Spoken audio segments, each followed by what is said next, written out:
And we're live. I do apologize, guys out there who were waiting for us to get started with the show. We were trying to get the rest of the crew in here, but it seems everybody has been busy. Give me half a second to set some things up. Yep. Oh, yeah, let me open it up, too, so I can check out the comments, see what's people's going on. Yeah. There we go.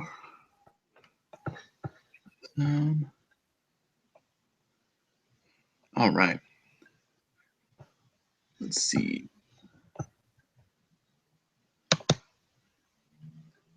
So who in the chat has actually seen Batman vs. Superman? Since we're still waiting. I have no idea. I don't see anybody chatting just yet. I see one person. Yeah, I mean, we have one guy waiting to get the show started and things like that. But I'm going to go ahead and jump right in. I guess everybody will catch up as they flood into the channel right now. All right. So let's go ahead and get people in there. Let's begin recording.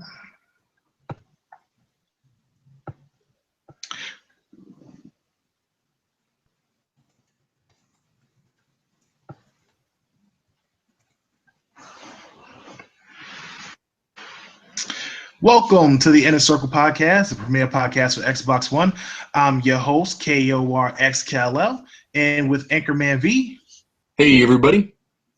And of course, Brandon, excuse me, not Brandon, of course, B Money 101 and Skittles 1323, they make up the Inner Circle with myself. Unfortunately, those guys aren't here to make it today, so it's going to be a two-man show. It's going to be great to get a chance to talk about Batman versus Superman. And I think, honestly, with us two comic superhero heads right now in the room, we probably don't need two other people to be here as we get a chance to discuss this whole entire thing that happened last night, at least for myself, and today for Anchorman. Yep. We'll also touch on PS4.5. I know a lot of fans don't like me talking about PlayStation, but I have to talk about PS4.5 a little bit just to reflect on Microsoft's attempt, or Phil Spencer's thoughts on upgradable hardware and how this also plays an effect.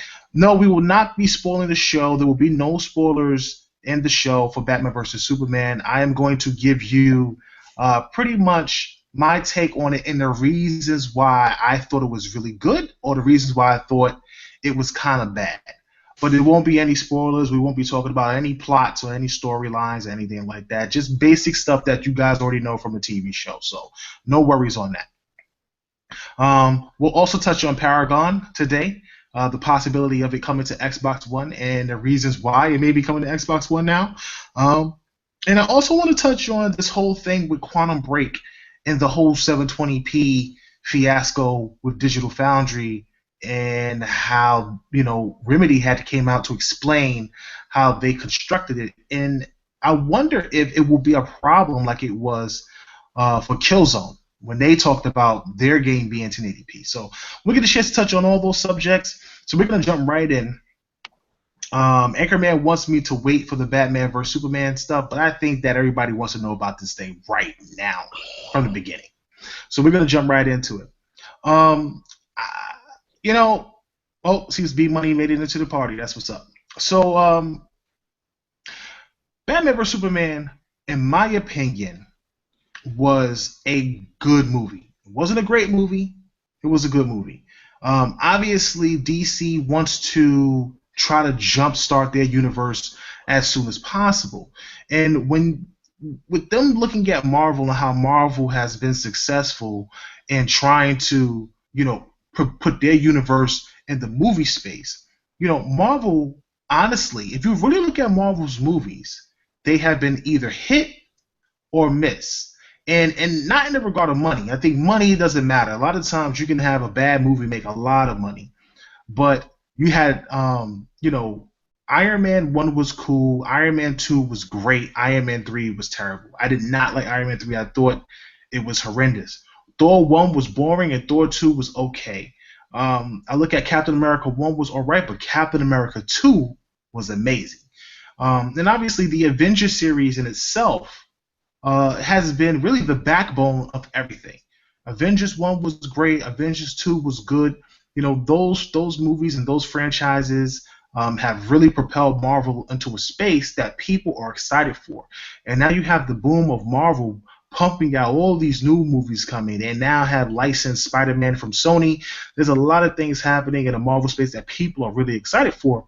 And I think DC is trying to catch up with that.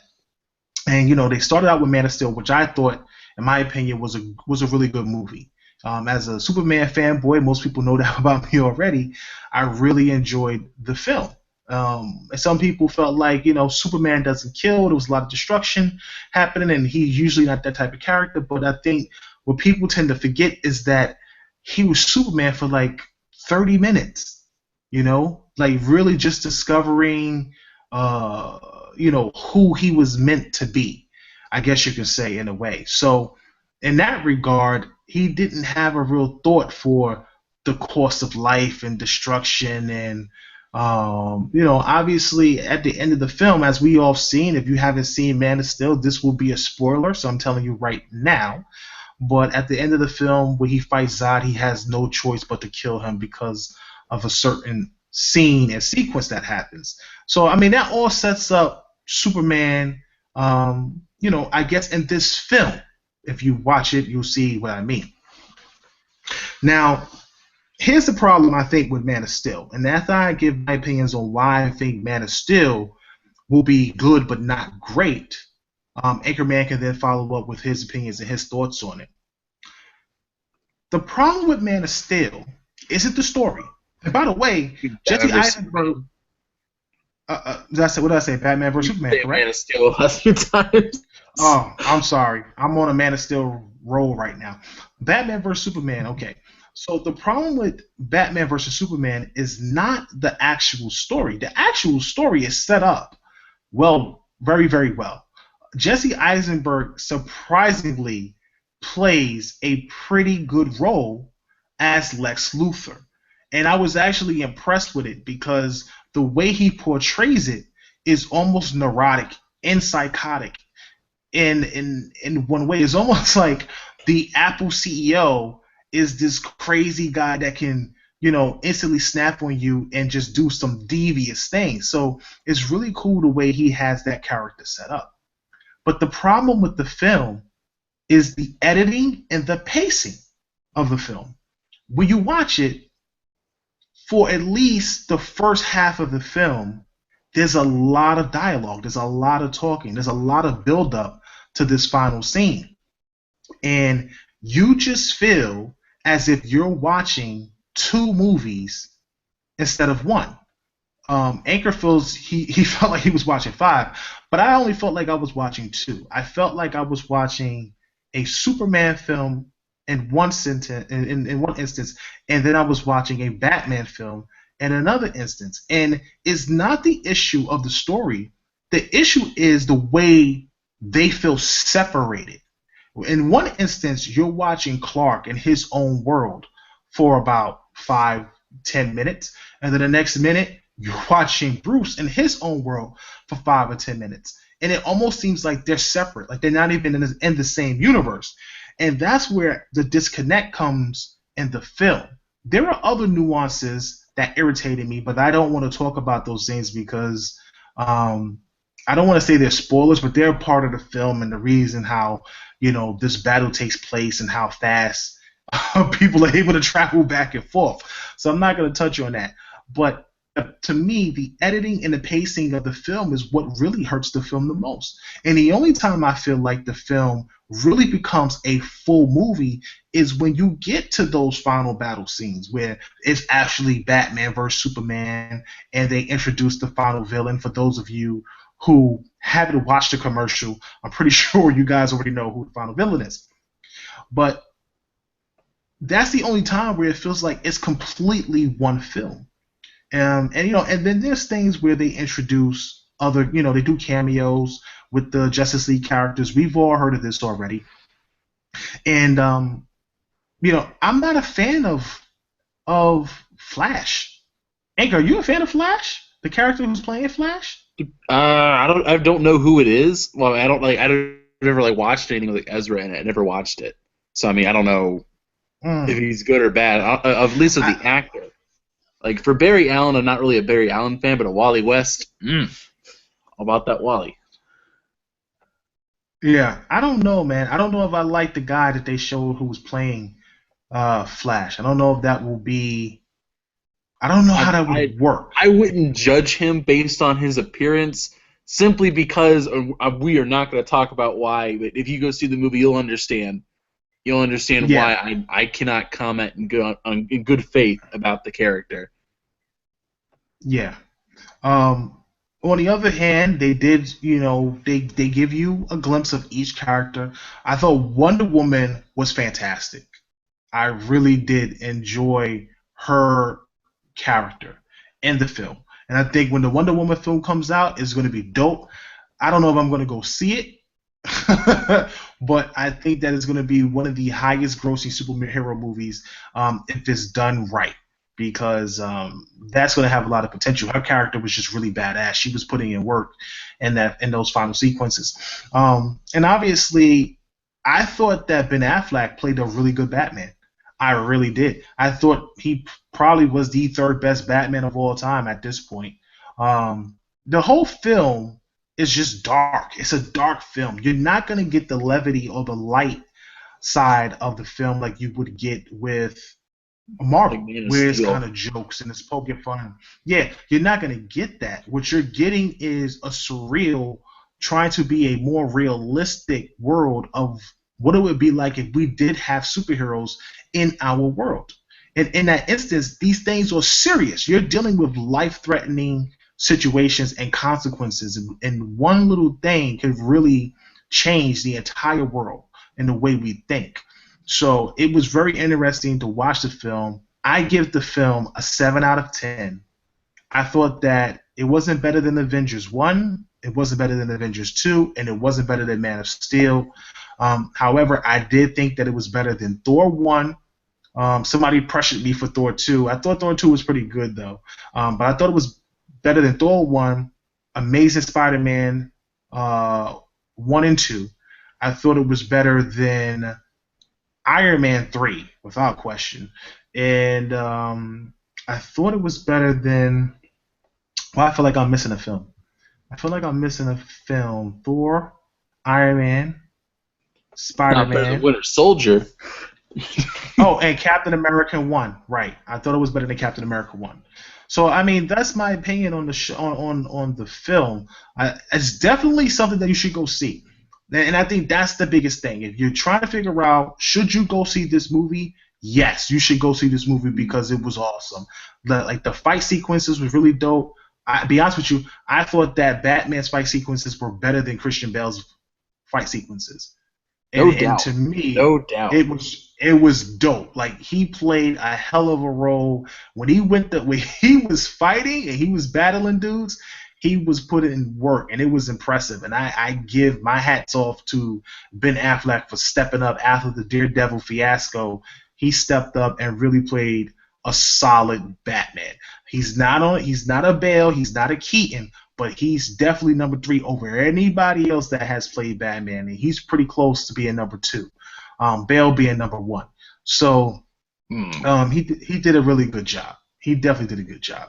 Um, Obviously, Henry Cavill played Superman. I thought he did a well job as well. I mean, as well as anyone can do for playing Superman. He already did a solid role in the first. I think that they really tried to make Superman question himself as kind of like being a god amongst men and how he has to deal with humans in a fragile way because every little thing that he does can affect the lives of the people around him. So, as much as he wants to do good, I think he really gets down on himself. It's kind of depressing because Superman is such a happy, fun loving, type character. And it's always positive and always saving the day. He's the Boy Scout. But in this, it's a really dark film. So I think a lot of people will enjoy it. I swear to you, I watched it in IMAX. It was only about 3 instances where the crowd laughed, but the entire time it was complete silence. And the action sequences got everybody revved up, and at the end, people clap. So, it will do very well, I think, at the box office. I don't listen to critics; I always judge for myself, and I thought that it was a really good movie and a pretty decent intro into the Justice League universe. Anchor, your turn, man. What did you think? All right. I think there are a couple truths we had to speak about this movie. First of all, Batman vs. Superman proves that Warner Brothers only knows how to do Batman. They are like... You're getting so much static. It's so bad. It's so robotic. Is that better? No. Shit. Now it's time for me to talk in this static.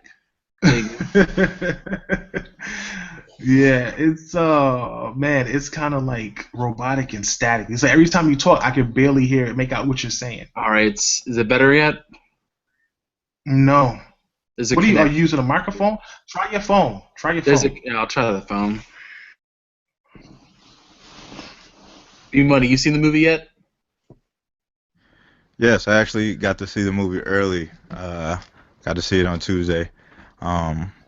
Like Wood said, I think the movie had a lot of highs. There's a lot of lows. I did feel like I was watching like almost like 2 different or 3 different movies. You could definitely tell they kind of rushed, putting the DC universe together to kind of get this big Justice League push. But overall, I think it was a solid movie. It's definitely worth seeing. Ben Affleck did do a pretty good job as Batman. So I'll applaud him for that. But I would like to see a little bit more action in the movie with them, putting so many characters in a movie like that. But other than that, it was pretty solid.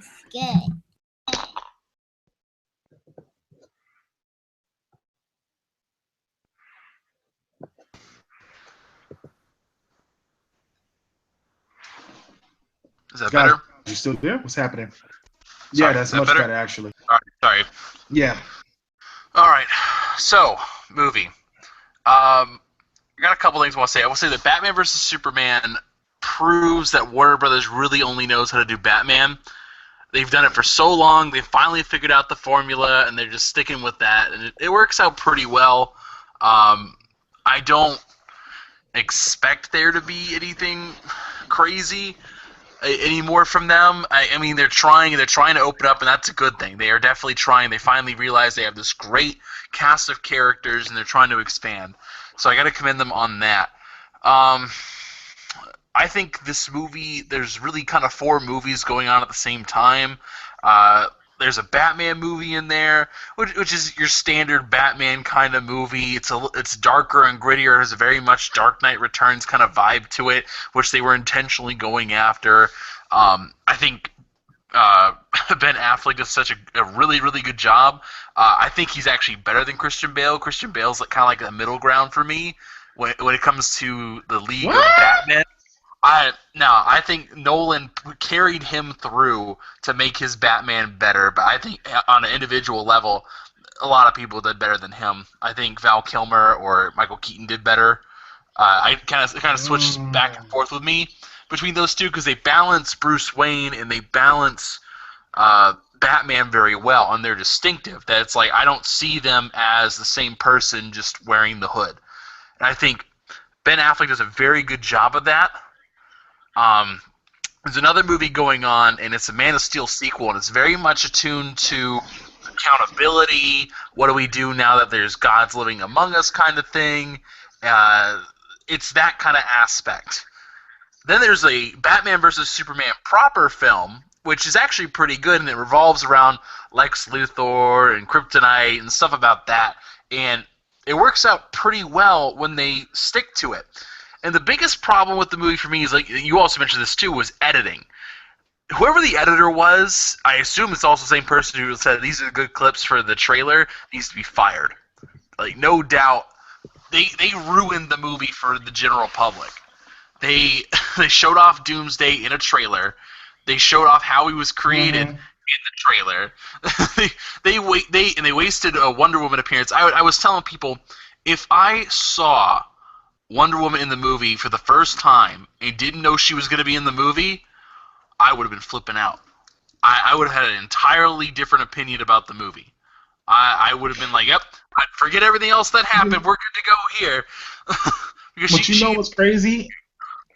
You know what's crazy? Not to cut you off real quick, but it's crazy because the problem is that movie was getting so much negative feedback just from the fact that Ben Affleck was playing Batman.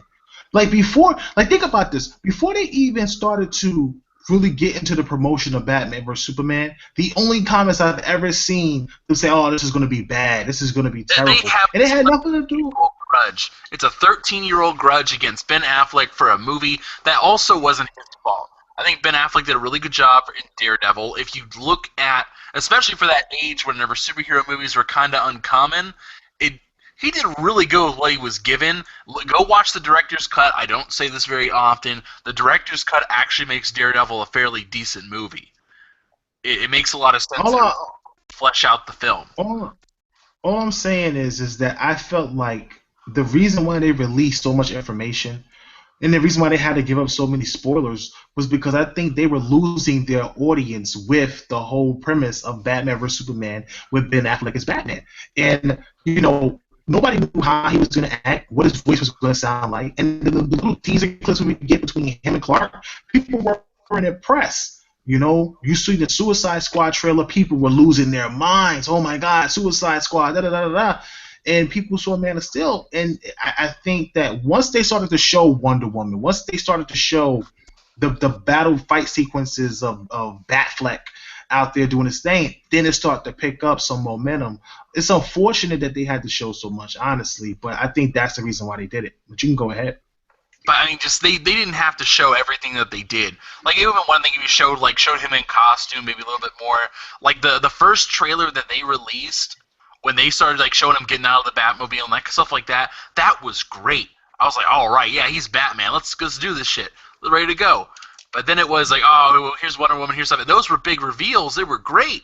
But it took away from the movie, and the movie just doesn't pay off like it should. Like I didn't feel that whenever the Trinity comes together for the first time, I was like, yeah, all right, there's the trailer moment. All right. And I have a couple things other than that. And well, the bigger part is I said it's like 4 movies in one. It is a Justice League teaser film, and it goes back into the editing part. They put the teasers in the worst possible place. It's not, and I don't like to compare it to Marvel, but it's kind of like Division and Destiny. You just have to compare the two. They're the only ones out there right now. And when Marvel does a teaser, they either do an end credit scene or it's like a small thing in the background they don't linger too hard on. But this was like, all right, guys, time for those Justice League teasers. Bend over. We're gonna stick it up there. I don't agree with that though. No. Agree. Let me explain. Okay, there's a point in the movie right before the big fight, right before the title fight of the film. There's a point before that, after they establish the motivations of both characters or why they're going to fight, where they just say, all right, we know we just ramped it up, and now you're excited for this fight, and it's right here, like right on the precipice of going into that fight, and they cut away for like 6 minutes, and I timed it, and they start showing Justice League teaser footage completely separated from the movie, and it just totally ripped me out of it. I don't agree with that. I completely disagree with you. I completely feel like that was absolutely a part of the movie. It fell in place with Wonder Woman. It felt right in place with Wonder Woman. Right there. Why would you show that at that exact moment? That it's like, hey, yeah, we're doing this. We're right about to do this big time fight. Listen. In this particular moment, Batman has made his decision on what he's going to do, right? Okay. In the next sequence, he winds up sending something to Wonder Woman, right? We all know about Lex. So once you start to open up certain things and you start to see these films without giving away anything, that's all falls in line with Wonder Woman because she's a part of that. That's the whole point. But that no, For it doesn't. her recognizing No. that she's not. I just watched this like just a couple hours ago. That's not how the cut goes. The cut goes there's the talk with Lex Luthor and Superman, like the first real time they talk to each other, and then it cuts to Wonder Woman looking through the stuff, and then there's the big fight right after that. It doesn't make any sense because Batman wasn't in the cut part right before that scene. It just doesn't make any sense. Batman, it makes complete sense. We kind of have to talk about this in private. It makes complete sense. I told you the simple at fact the end of that the show. no, look, it makes complete sense just because of the simple fact that they cut to her because the whole situation with the final villain is happening. The birth of this whole situation is starting to begin. So in order for that to happen, she has to recognize what's going on, and in the process, she's opening up these things that includes herself as well as the other three metahumans. So I really think it falls in line. I don't really feel like it was a whole separate Justice League thing. I just felt like they teased the Justice League in that particular sequence. The whole movie really revolved around Batman and Superman. Wonder Woman was in it.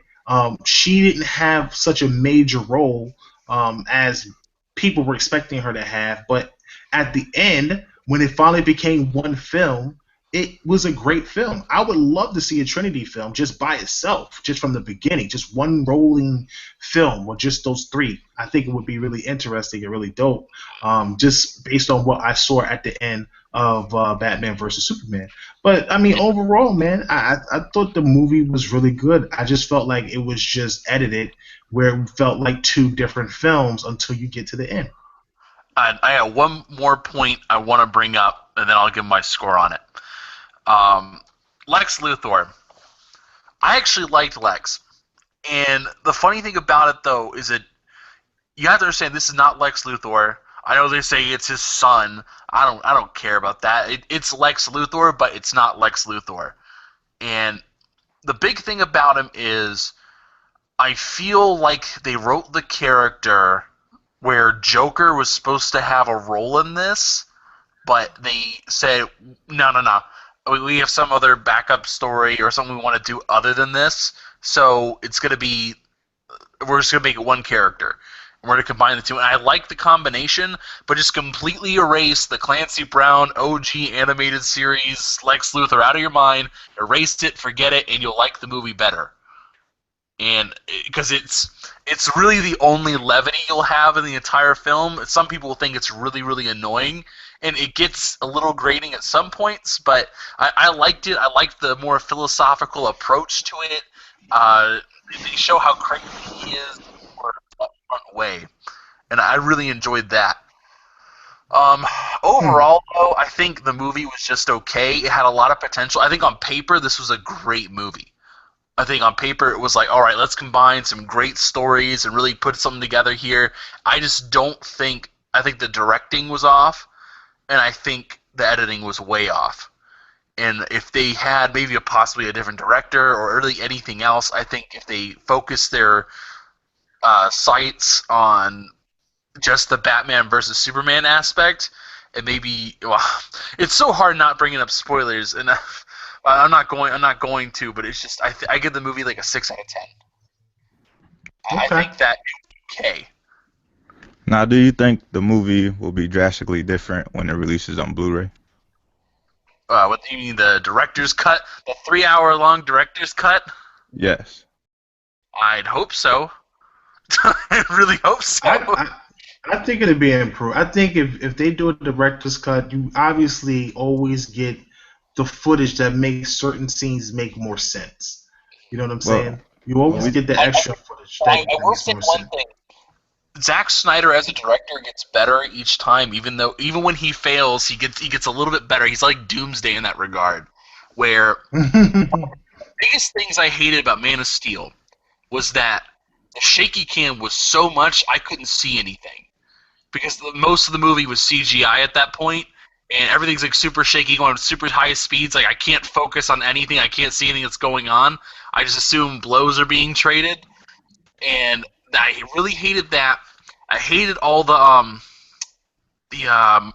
the product placement.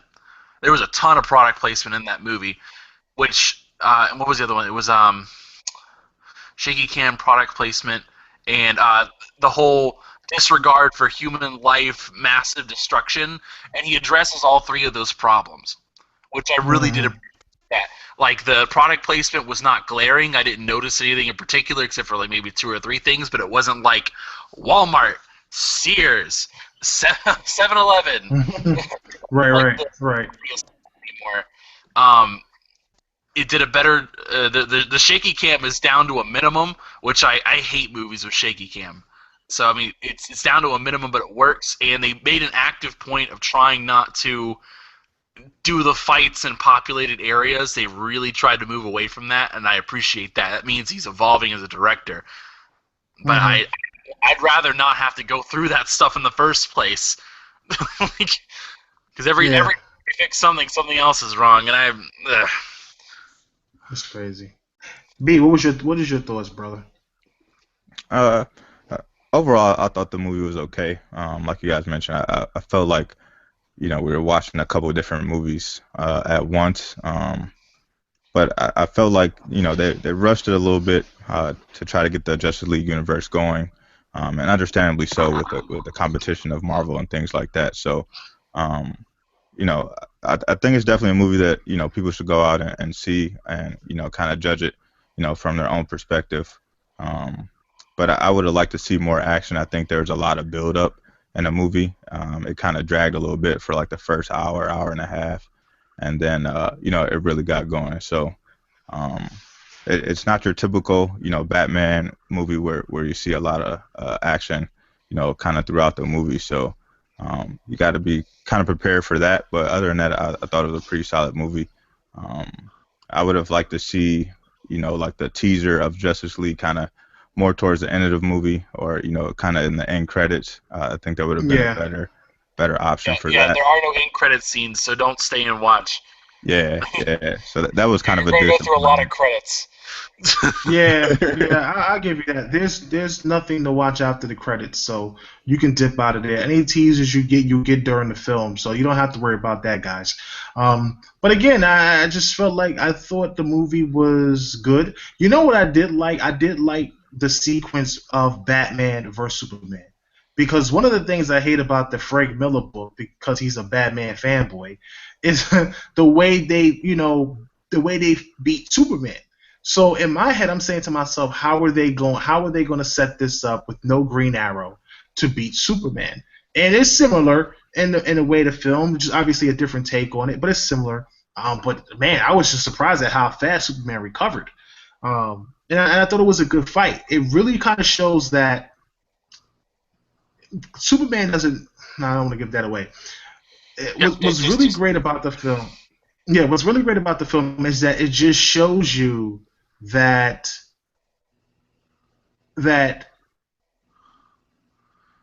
Superman, if he really wanted to, could easily kill Batman.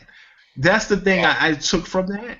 Like, he really made it seem simple. Like, this just a sequence where it's like, okay, he's done, and then suddenly he's just back, And even Batman realizes this, So it's a really great sequence. The fight scenes were really dope, and I'm really impressed. And it even shows you in a sequence where it's like Superman recognizes that, the mistakes that he did with the Man of Steel cannot be the same mistakes he does in this film, and Batman vs Superman, and you really see that, and it all comes through in the final sequence of the film. So definitely go out, check it out. It's a good movie. You should definitely go support it. And you guys, once you make it through the first hour, you'll definitely be impressed with the rest of the movie. Because that first hour was a lot of talking and a lot of dialogue set up, but it just felt messy. That's like that first part of the film just feels really messy because there's just so much back and forth between Clark and Bruce and Gotham and Metropolis. It's like crazy. And it's something that there's something that was said in that film which makes utterly no sense. I don't want to give it away yet. I'm going to let that marinate. I'll talk about it next week after everybody who's here today gets a chance to see the film. But there's something that happens. All I can say is, no, I don't even want to say that. Only thing I can say is that it's just unfathomable. Like it's not even close in comics. It doesn't make any sense why they would do this in the movie. So that's the one thing that I can say is kind of stupid out of the whole entire film. If you catch it, I'm pretty sure you'll understand where I'm coming from when we talk about it next week. Yeah, just don't even bring it up anymore. We'll be taking the piss for that tomorrow. Yeah, definitely. All right, so recently PlayStation came out and spoke about the PS4.5, and Digital Foundry. We all love Digital Foundry, don't we? Digital Foundry came out and said that they can confirm after doing their own research that the PS4.5 is real. Now, what's funny is that for I don't know about a month almost, we talked about upgradable hardware. Or a little, it felt like a month at least. Maybe it was 2 weeks or something like that. But there was a lot of people who were not feeling Microsoft's and Phil Spencer's thoughts on upgradable hardware for the Xbox One. And as we over here at Tic started to kind of sort through,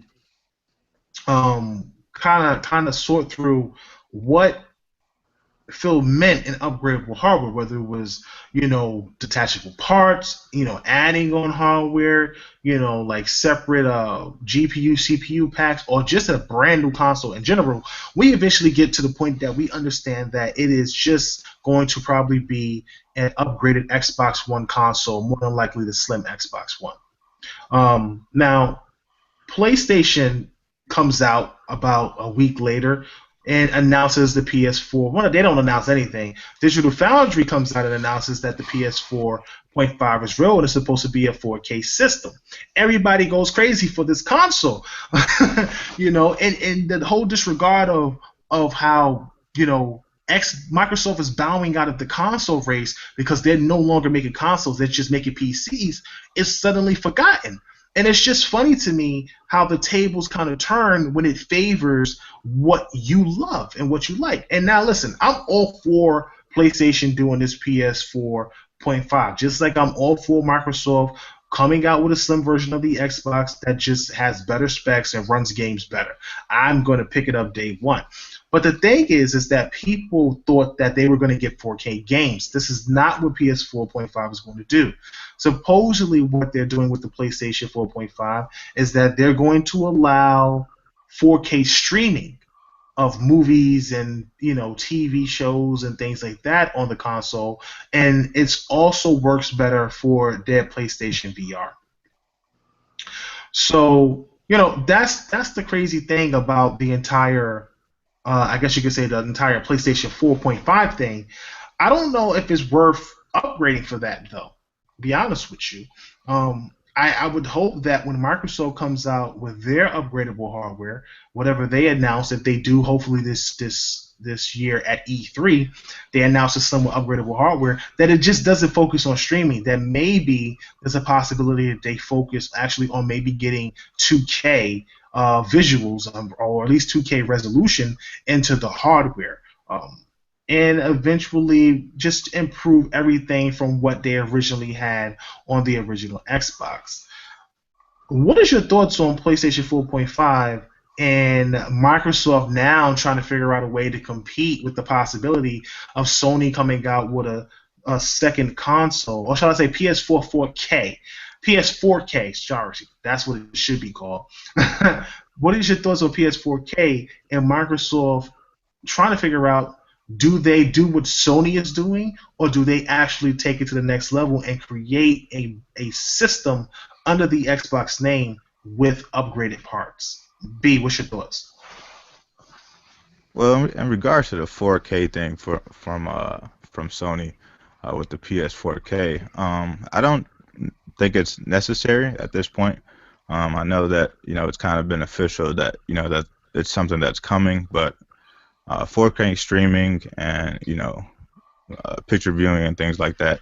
I mean, that doesn't really interest me. I mean, if you're gonna get into PSVR and maybe that helps it out in the long run, then maybe that's maybe worth the upgrade. But for me, that's not something that really concerns me. That's not really worth the upgrade to me.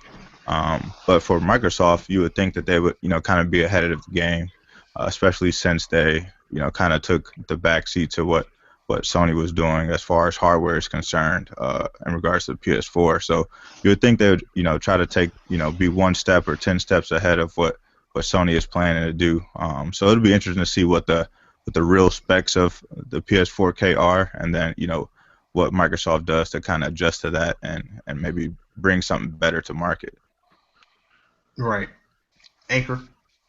There's actually been an update to the story. The guys with the reliable people, like Bruce Green and what's his name? They said their source now confirms that it would be 4K resolution gaming. And really, Eurogamer has come out and they said that's not happening. Like, there's no way you can have a 4K capable console for $400, because they're also coming out and saying that the price is going to be $400, which it just doesn't make any sense with the hardware that's out currently, or even the stuff in the near future. It just does not make any sense they'd be able to do that. Do I think it's possible? Anything's possible at this point. I don't understand how this console system works anymore. Things I thought were steadfast rules have been thrown out the window. But I don't think it's the part you're going to run into is that if there is hypothetically a $400 4K capable console out there, I don't know how you're going to convince people to not move over there. I mean, because it's going to alienate that base solely because it's such a huge jump, and you're trying to tell me that you're talking about like at least double the hardware power, and you're trying to tell me that developers are not going to use double the hardware power to their advantage and leave the old system in the dust? I know they're saying, "Oh, we won't leave it in the dust," so to speak. Like, it's such a huge jump where the perspective thing that we were talking Microsoft might do, which is the incremental upgrades. You could argue that. Like, okay, they might not leave like, "Oh, we got 1.5 is out, so we're going to leave behind 1.4." Like, they're not going to do that. They might leave it between 8 iterations later or something like that. Like, yeah, the original system's not going to be able to handle this, but. Like, to have that huge jump only 3 years into the generation is crazy. And they were talking about they were releasing this holiday. That would make sense. If PSVR, you're asking $800? Yeah. I'm not gonna lie. I'm telling you right now. Look, PlayStation VR is supposed to be pure profit. I don't even know how that's possible. To be honest with you, my understanding is that the PSVR is supposed to be really, really good tech. I mean, literally, possibly better than what's out there now in the PC space. But even then, usually when you come out with a console or something like that, the reason why manufacturers lose money on hardware is because a lot of times when you put specs into it, they cost more to manufacture. But you can't sell it at a profit because no one would buy it because it'd be too expensive. So you sell it at a loss. And over time, as those parts get cheaper, you begin to make money. Now, Sony is saying that they're selling the PSVR as a profit. Are you telling me that there's nothing but cheap parts in the PSVR? And on top of that, if you're selling it at a profit, then maybe they're saying to themselves they can afford to sell the PS4K at a loss because they're making money on the PSVR. Excuse me, the PS4K at a loss because they're making money on the PSVR. And really, that's what it's all about because they really want to have the best virtual reality experience, and having a PS4K helps them achieve that. But you're talking about 4K gaming. this is a whole nother ball game. And even I talked about Microsoft coming out with a Slim that can do 4K. And you have to acknowledge that that is a tough possibility because it's just expensive to come out with something like that unless Microsoft then turns around and takes another loss on the, the Xbox Slim or the Xbox 1.2 or whatever it is you want to call it. So I would prefer it. I think 2K resolution seems more realistic, where you can get away with selling it for $400. You remove Kinect because people gotta remember, man, the Kinect was an added peripheral that increased the price of the Xbox. So you remove the Kinect.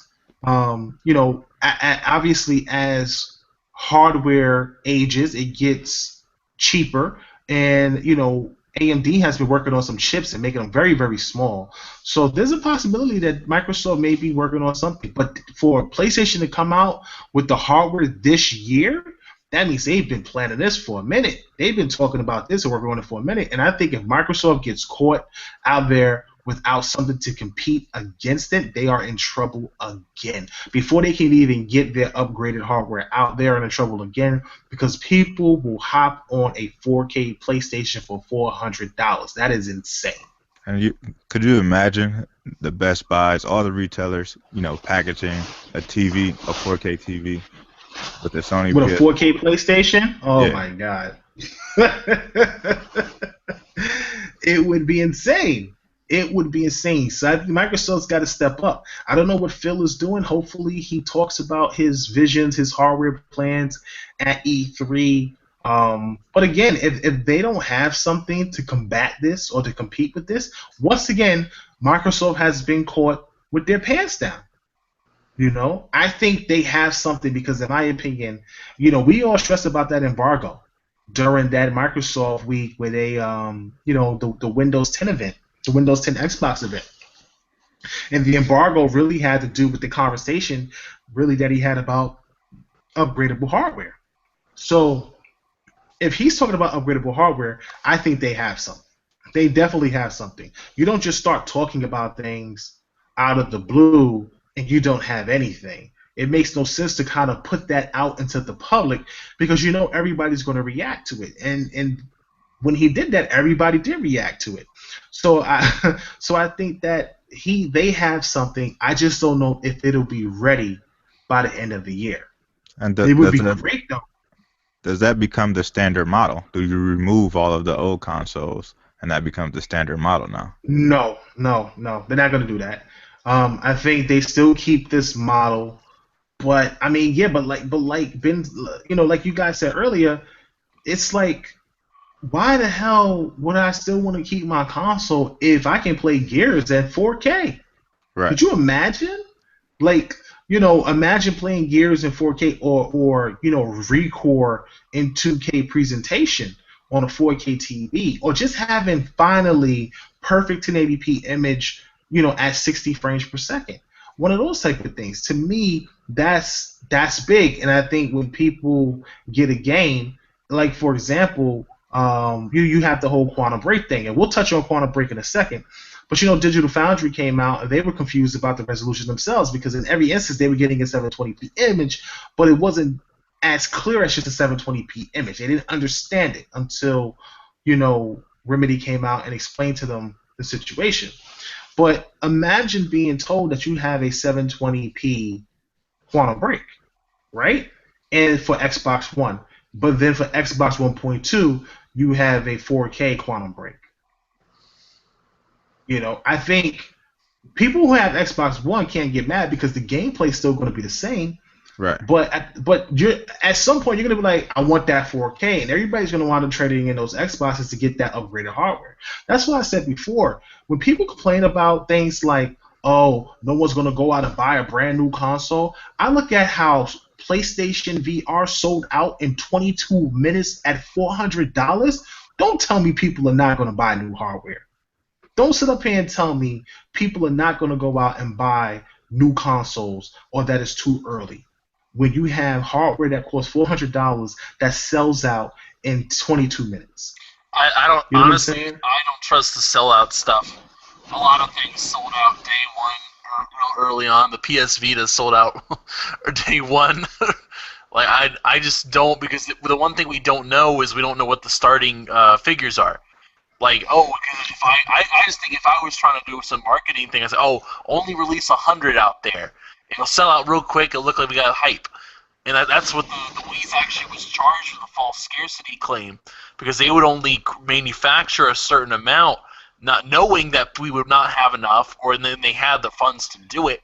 They knew what they were doing, and so for like 2-3 years when the Wii came out, everyone was still looking for one because they weren't producing as much to meet demand on purpose. And it created a marketing buzz. Every single holiday, it was, we got stock of the Wii. Oh, it's gone. I'm just saying. I mean, but still, even if you put out, let's say, rushed out and got it. That's what I'm saying. It's not like I'm just saying I don't trust the whole it's sold out thing. I can't. Look, the HTC Vive sold out in like a second. That thing was $800. It was $799 and it sold out. You know, people are clamoring for this VR thing. Now, in my opinion, VR is a fad. It's going to eventually fade away like 3D TV. That's how I feel. In my opinion, I just think overall, VR is not going to be. It's not sustainable way to play, because you can't play for long periods of time. That's the problem, because there's health risk to playing that way. Having something so close to your eyes, it kind of messes with your equilibrium, making you believe you're in some place that you're not. That's the crazy thing about the brain. You know, you can manipulate the brain in certain ways based on what we see visually. So I just think that if I don't know if VR will be the next wave, but it is great to play certain games in that aspect. My thing is, just like people when they go out and buy the next iPhone or the next Samsung phone, you know, you look at consoles and people talk about consumers and how the casuals won't buy it. You got to understand something. When a console comes out, it's not the casuals that buy these consoles. It's the hardcore that buys the consoles. And the hardcore will continue to buy the best products out there that they feel is going to give them the best gaming experience. So they will go out and buy the upgraded hardware, you know. So I don't want to hear anything about, if PlayStation does this or Xbox do it, they're not going to do it. Or someone says, I'm going to just jump to PC. Why? What's the point? You know, if they're making, you know, budget, powerful mini PCs, just pick it up. It's still a console. I don't understand the concept of now going out to build a rig, you know, or build, or actually even maybe purchase a pre-built PC. I think that the console manufacturers build their consoles specifically to play certain games, that devs build their games around with those APIs that come with it, compared to going out and buying a PC that's pre-built and then trying to make sure everything works properly, driver-wise, spec-wise, and to get the best gameplay experience. So if they do come out with upgradable hardware, I definitely support it, but Microsoft needs to be smart in whatever they do. And if Sony is coming out with a 4K console, Microsoft has to come out with a 4K console. They cannot be caught with their pants down, and they cannot be considered the weaker console again. And if they are considered the weaker console, they can't be seen as a weaker console on paper by 50%, even though in real life you don't get that. You don't see that. But still, you can't get caught out there in a situation where it just makes you look like, again, you're the second best. Microsoft needs to come out, and they need to really be at the forefront of this upgradable hardware thing.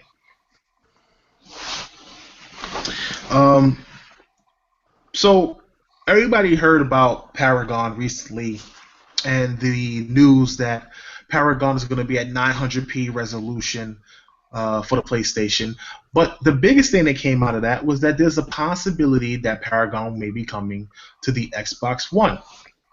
And listen, I'm not a fan of MOBAs at all, but Microsoft has been getting a lot of MOBAs, man. They've been really at the forefront of getting MOBAs, and with Epic and Microsoft, having a little riff recently with Tim Sweeney taking shots at the Windows Store and UWP program and things like that, and then retracting his words. I was a little bit surprised that they were talking about Paragon being on the Xbox One. But my understanding is the reasons why it's now a possibility that it be coming to Xbox One is because of Microsoft's cross-play across networks. That's big. It's already showing its benefits that if Sony is able to allow network play with the Xbox One, then Paragon will eventually come to the Xbox One, and that could be one of maybe the second game, because I believe Rocket League will be the first game. That will be the second game where us console gamers will be able to play cross-network with our friends on the rival console. What are your thoughts on this, guys? Anybody can take it. I think that when it comes to crossplay, I mean, it's definitely a possibility. I mean, you have to also look at it from the perspective of if you're making a smaller game and you got to host servers and you got to dedicate certain amount of servers to certain consoles or certain networks, and it just doesn't make a lot of sense to, like, okay, let's say a game does really well on Xbox but doesn't do well on PlayStation, but they still got to allocate the servers a certain amount, and let's say it's a giant influx, and it's not. Having it work across multiple things would eliminate that problem. You just say, okay, well, what's the community number at? All right, good. Well, we'll cut down a couple of servers, or we'll throw in a couple more. It seems like it would fix a lot of problems other than just doing like a peer-to-peer thing. So from a business perspective, it makes a lot of sense. Honestly, the real reason, though, I think that they're going to make it come, Paragon in particular, make it come to Microsoft, money. I think you think so? You think Microsoft paying for Paragon? No. You think Microsoft paying for it, or you think they need more money? Okay, I got you. I want to ask you, what games has Epic put out recently? I agree. I mean, didn't they drop Fortnite yet? I don't think so. Did they drop Fortnite? No? Fortnite isn't out. But you gotta think, Epic makes a lot of money off the back end, off their engine. So, they make money off their engine. Chilling. You know what I mean? So putting out games is never really been a big thing for them. They got Unreal Tournament and things like that. But that's why they were so willing to let Microsoft take on Gears, because they kind of want to take a step back away from gaming, in that instance. So, as far as Paragon coming to Xbox, I think it's it's a good idea. I think cross network play is a good idea. I'm just not sure if when it comes down to business and logistics, if that will actually happen on a lot of titles. I definitely think feel that it's welcomed. It's something that all gamers want. It's something that if we really want it to happen, we kind of got to scream at the big two, Microsoft and Sony, to kind of make this allow it to happen. Because I think this is huge for shooters, Call of Duties.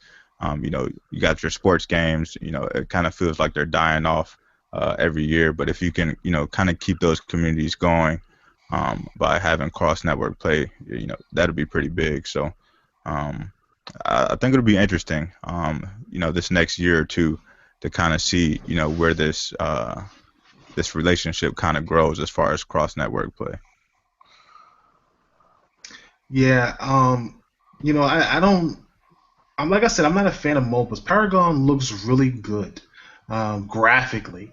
I've actually am more impressed with Overwatch. Like, be honest, when we was at E3B, I remember just looking at Battleborn and just being like, meh. And I never thought I would feel that way about a 2K game, especially from the developers of Borderlands. But when I look at, and I got a chance to really sit there and watch someone play Battleborn, I wasn't impressed at all. And I'm not gonna get the game. It just didn't blow me away. But when I watch Overwatch, oh my God, Overwatch looks incredible. The characters in that game look incredible, and just everybody's so different and so unique. I'm like so hyped. I want to get this game. I want to play it.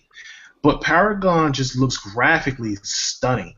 And when the news broke that it was 900p, obviously it was okay that it was 900p because it was 900p on PlayStation. It was 60 frames per second. It's okay when it's on PlayStation. And there's no disrespect to the PlayStation guys, but let's just keep it real. When it hits 1080p on PlayStation, it's 900p on Xbox. It's the Xbox console is weak, and it's a terrible crap machine. But if it hits 900p on the PlayStation, then it's okay because it's 60 frames per second. It's a double standard, and it's absolutely hypocritical. But at the same time, we get that the PlayStation is a little bit more powerful than the Xbox One. I think everybody knows that by now. So I think the resolution thing gets blown out of proportion, and I think people need to recognize whether or not is the game good, because resolution has never made a game get Game of the Year or be nominated for Game of the Year. I look at Quantum Break, and we're going to fade into the Quantum Break segment right now. I look at Quantum Break, and you had Digital Foundry do this thing about Quantum Break and it being 720p, and how the lighting was 720p and everything. And what people don't understand is that those effects actually usually run at a lower resolution than 720p. Most effects and most lighting actually run around 540. So to have that at 720 is actually highly impressive. Actually impressive than most things. On top of that, what's even crazier is that what they tried to do was what they did do to get a 1080p image output for Quantum Break was they took 4 720p images and reconstructed them, and they increased the density of the pixels, and then they place each 720p image in a frame. So it's 4 images in 4 frames. So like you have 720p in one corner, 720p in another, 720p in the bottom, 720p in another. But overall, combined as one flowing image across the screen, it's 1080p output. Now, the native resolution, my understanding, is supposed to be 720p. However, the output image, and it's not upscaled. There's an upscaling, but it's not upscaling the resolution from 720 to 1080. It's just a reconstruction. My question is that a lot of people compare it to Killzone, and the guys over at Guerrilla got sued for saying that their multiplayer was 1080p. Does Remedy run the risk of also being sued by saying their game is 1080p? Because that's exactly what they're going to have on the box, that the game is 1080p on the Xbox One. What is your thoughts, Anchor? Say one more time. Sorry, you were cutting off for me. You said what? You were cutting out for me. What?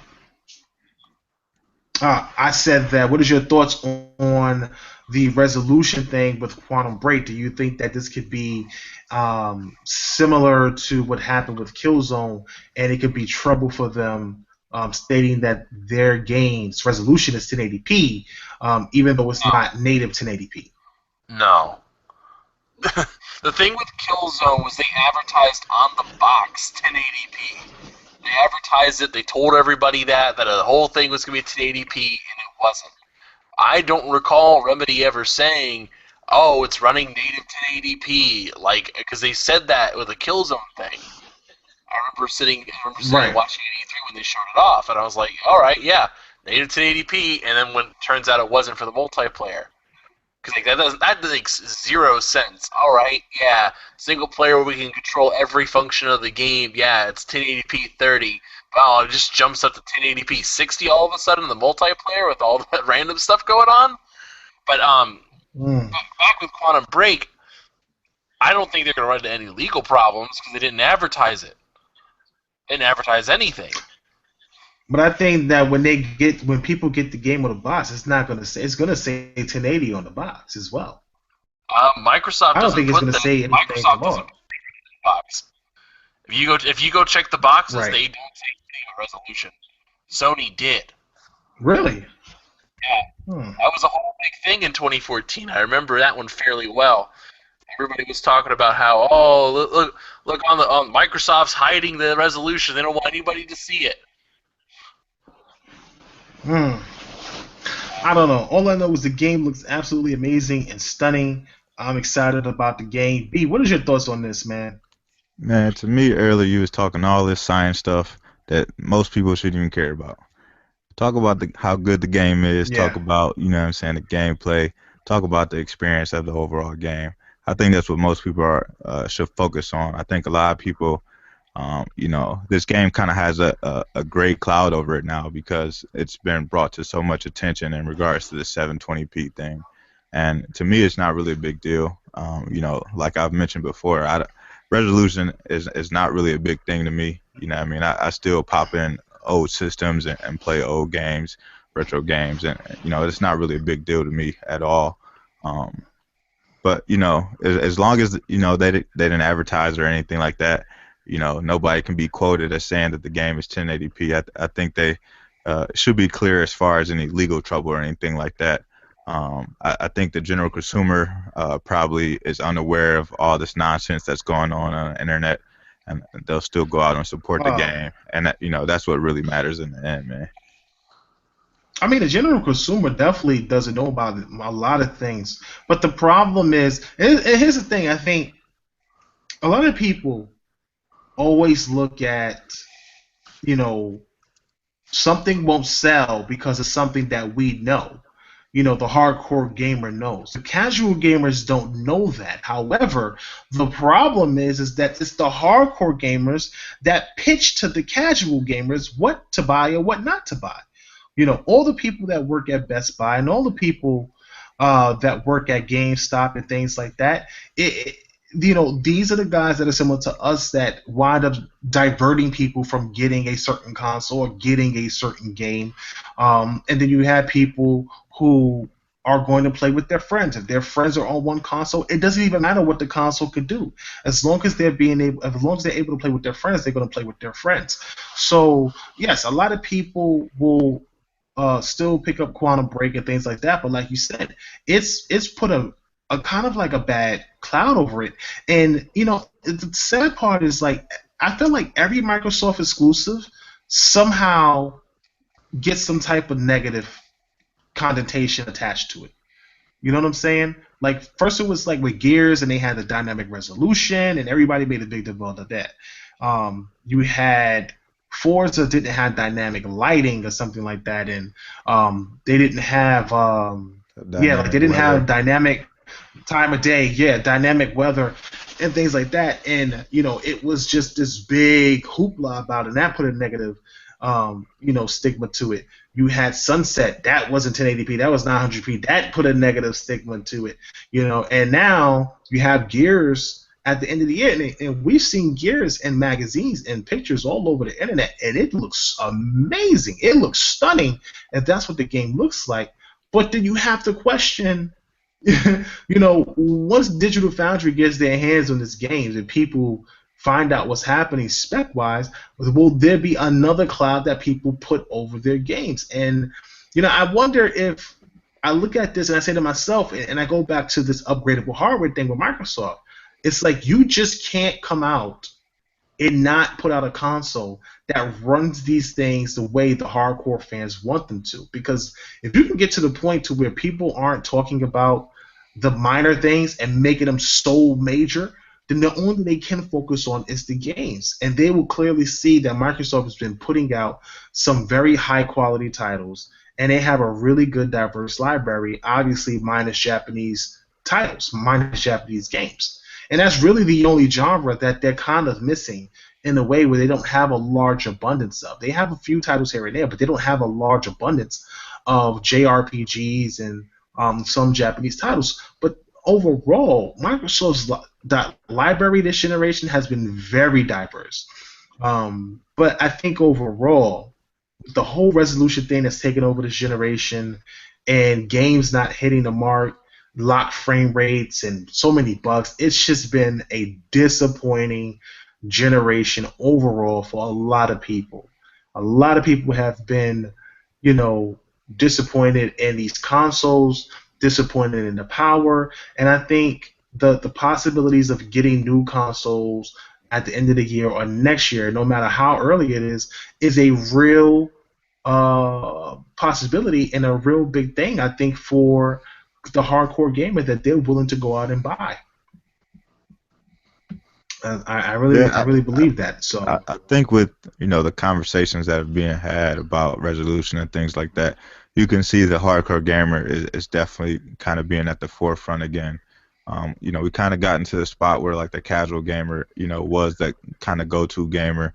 And that's who everyone was kind of advertising their games to and things like that. But you can see the hardcore gamers are definitely stepping up and trying to make some noise and say we're the ones that you need to be listening to. We're the ones who've been fighting a good fight this whole time. We want this console to be about us and not just the overall gamer. yeah, I agree, man. I just really hope that look, this is how it's gonna be for the rest of the generation. I said this before. I don't think the generation is gonna last 8 to 10 years.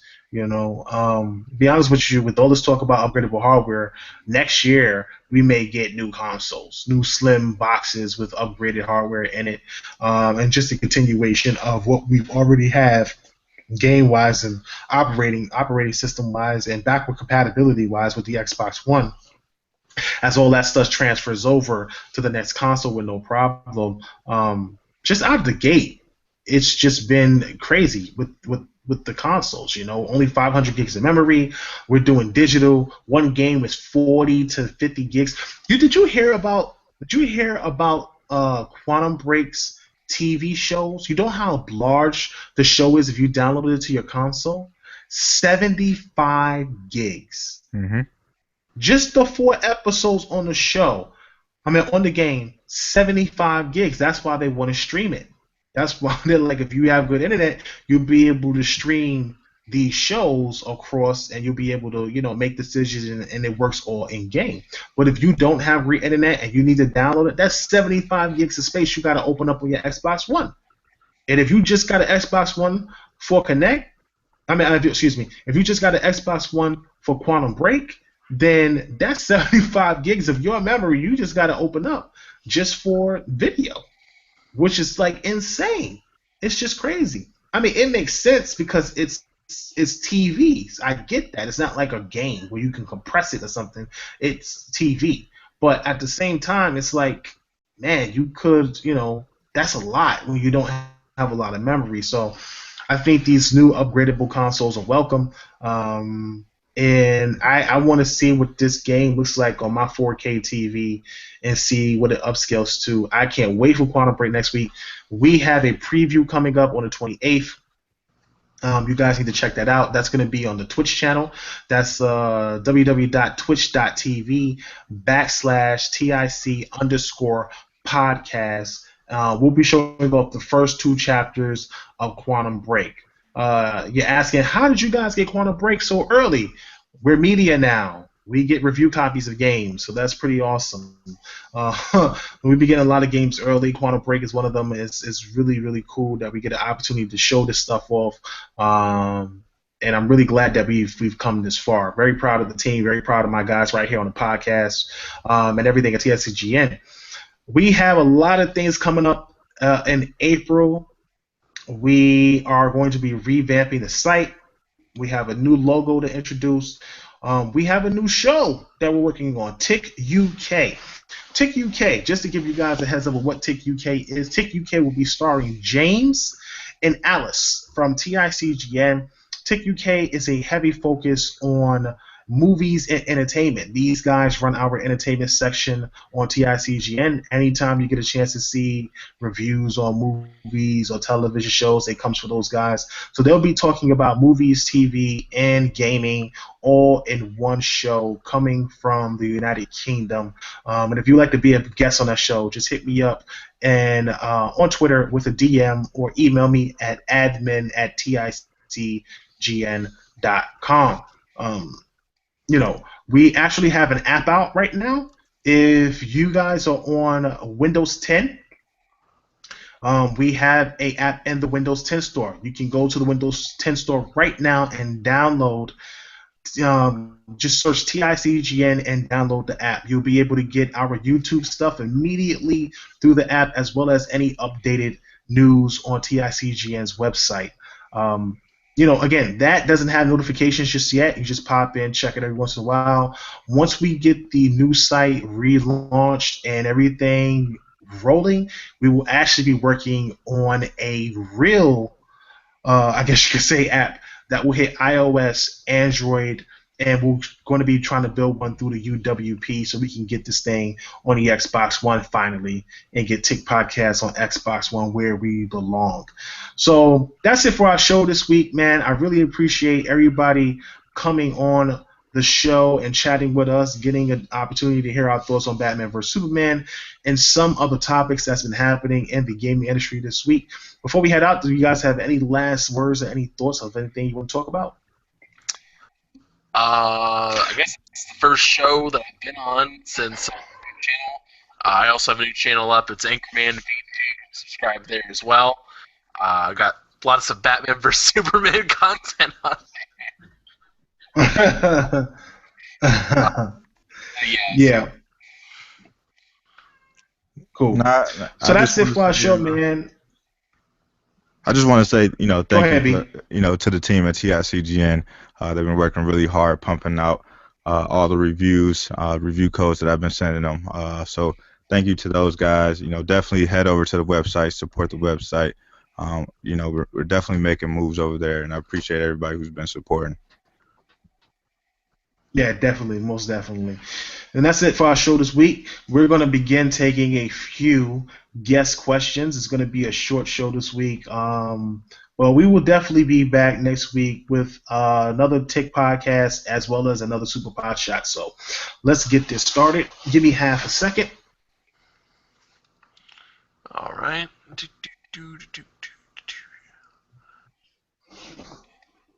All right, let's see.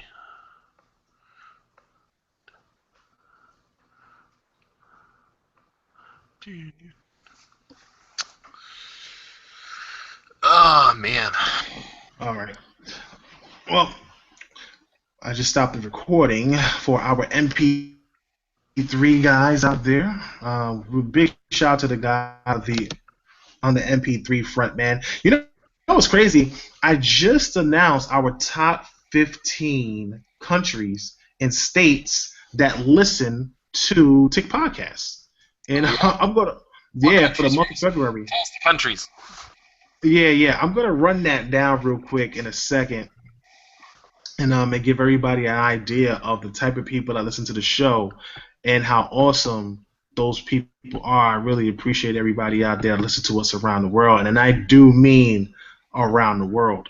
It's just super awesome. And it's just for the month of February. It's not even like all time, just for the month of February. It was like really, really awesome. But, as I said before, we have a lot of things happening with Tic Podcast. We are growing, we are expanding, we are really trying to take it to the next level. And it's all because of the fans, man. We get so much support, so much love from you guys out there on Twitter. People who just really take a look at the website and things like that. Sometimes we get haters, but that just comes to the territory when you're, kind of successful at what you've been doing. So, give me 1 second just to finish this up. Mm-hmm.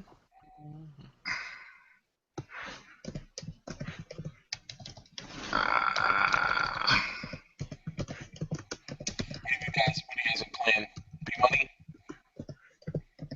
I just actually finished the story missions for the Division. So I just finished the end game on that. Maxed my character out at 30. So I'm actually, just waiting on Quantum Break to release. I may pick up the Rainbow or the Resident Evil 6 re-release on the 29th, just to run through that with my cousin. He's a big Resident Evil fan. But other than that, man, just finish up the Division. Probably will find me on Rainbow Six Siege until then. What about you, man? Nice. I just picked up Siege for like $35, and I was like, "Wow, that's good." So I've been playing through that. I gotta finish Assassin's Creed Syndicate. I gotta finish that too. A lot of Ubisoft titles. Yeah, I was thinking about picking up Assassin's Creed. I saw it was on sale at Best Buy this week. So I was thinking about picking it up. For a long time, thanks to game sharing. So, Yeah, game sharing is awesome. yeah, I've been playing. made a lot of money. I've been playing. I've been playing the Division, and I've been just wrecking with the crew over on the Division. So it's pretty dope, man. I love that game. I'm just waiting for this free DLC to come out. It needs to come out soon because doing these challenges over and over and over can be a pain in the butt. And going to the dark zone without a crew nowadays can be real brutal. That's rough. Yeah, man. It's savage out there if you're rolling with somebody, man. Yeah, especially what happened? We got a question from RKDO. Okay. What do y'all think about the Fallout DLC?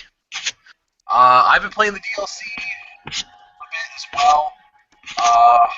Automatron, it really rewards a high science build, and it was funny because both characters I have, the first character I had was a high charisma build with like a medium intelligence, and my second character was more like across the board, more endurance based because I wanted to have an Aqua Boy. So yeah, that changed it. Which Aqua Boy is still the most OP perk of all time. But like Automatron, like the missions themselves aren't like particularly anything amazing, but like what the adding. You had another faction in there with the Rust Devils kind of floating around. You got the robots floating around as well. And it makes the robots than before. And I think I like it. I like it very much, but I feel like if you don't have a high science, you're just gonna hate the DLC because you can do a little bit, but you can't do all the really cool mods for your guys. It's still really enjoyable. My general plans are going to finish up the DLC with my current character, and after all the DLC comes out, I'm going to start a brand new character and see how all the new DLC affected the I don't play Fallout. I tried playing it. I couldn't get into it. You're allergic to good games. I'm just allergic to things that don't have swords in RPGs. You have swords? What? It's not the type of swords I want. That's a flaming sword right there. No, I prefer. Sword. I prefer Elder Scrolls over Fallout. Nothing against Fallout. I just prefer Elder Scrolls over Fallout overall. So, I want to shout out very quickly our top 15 countries that listen to Tic Podcasts around the world. Very grateful. You guys really supported us big time in the month of February, and I'm very grateful for that. So I just want to give you guys a shout out. If you listen to the show right now, maybe your country will pop up in this list. Number one country, obviously, is United States. Big shout out to the guys out there across the states. We really appreciate all the support. Number two country, United Kingdom. Thank you guys. We are very grateful. We got some things planned for you guys. It's going to be very special. Number three is Canada. Canada stepped up their game. Thanks, guys out there in Canada. Australia. Australia stepped up their game as well. Australia wasn't even on the list for a while, but they picked up, which was really dope. Germany is up there, which kind of surprised me. I wasn't expecting Germany to be up there, but Germany is up there now, and I'm really grateful about that. We have India. We have Austria, New Zealand, Sweden, Trinidad and Tobago, Finland, Japan. Someone in Japan listens to Tic Podcast. How dope is that? France, Mexico, and the United Arab Emirates. So I'm very grateful for you guys out there who listen to the show across the world. We continue to do these things for you, and without you, we are nothing. And I very humbly thank you. Now, for our states out there who support us, we're going to give a big shout out to all you guys right now. We really appreciate it. For the month of February, you hooked us up on the MP3 front. The top state, we don't really have one. I guess it's maybe some of the smaller cities and smaller towns. It says U.S. unknown, but they really hooked us up with a good amount of downloads and everything like that. Number 2 is California. Number 3 is New York. Number 4 is Florida. Number 5 is Texas. Number 6 is Illinois. Number 7 is Pennsylvania. Number 8 is Minnesota. Nevada is 9. Louisiana is 10. Ohio is 11. Oklahoma is 12. Michigan is 13. Virginia is 14. And Iowa is 15. So big shout out to Iowa. Middle America. Middle America stepping up. The Republican states is out there listening to Tic Podcast. So big shout out to the guys out there, man. We really appreciate all the support that you guys give us. Very disappointed. North Carolina, North Carolina's not supporting us. They're not hooking us up. We're gonna get North Carolina out there though eventually, hopefully. But I just want to thank everybody out there across the United States that's been very supportive of Tic Podcast. Man, without you guys, again, we are nothing, and that's why we do what we do to try to, I guess you can say, make the best place and destination for you guys coming up in a few weeks, where you guys can come join the forums, chat, and get rewards. And we're gonna have some really cool things coming up that you guys can actually see and purchase and really support us. So we're very grateful about that. Big Bang Kamehameha asks, do you think 2 to 3K gaming will be a good alternative? No, I don't. I think that if you're gonna go 4K, go 4K. You know, that's the problem we have now. The problem we have now is that everybody's going 900p. It's not really a problem per se, but it's a problem in the media. The media constantly brings it up. Digital Foundry constantly talks about it. And it's just one bullet point for the fanboys to use against another bullet point of fanboys. So I feel like if you're going to do it right to avoid all the negative stigmas that comes with the territory of not hitting the full resolution of 4K. If you're going to do 4K, just do it. I know a lot of people say do 2K because you can afford it, but I figure, hey, you might as well just go all out. You're already there, just go all out. What do you guys think? You think 2 to 3K is a good gaming format for now? Nope. No. Nothing. Yeah. 4K or bust, man. Yeah, I agree as well. I think it's 4K or bust. I don't see how coming out with anything less than 4K would be ideal for gaming. But besides that, man, that's it. It looks like we don't have many questions today. I just want to thank everybody for stopping in the show and hanging out with us. And like I said, we got some merchandising that we're going to be doing. We're actually revamping the logo. It's very simple when you guys see it. It's nothing too fancy, but it's absolutely completely different from what you've seen from us so far. We have completely stepped away kind of from Microsoft's X and things like that. We have designed a logo that is ours, and it represents Tic Podcast now. We are still an Xbox channel without question, but we are branding ourselves for our own thing. So really thank everybody out there for all the support, and we will be back next week. I'm your host, KLWarSKLL, with B Money 101 and Anchorman V, and we are off this planet. Peace.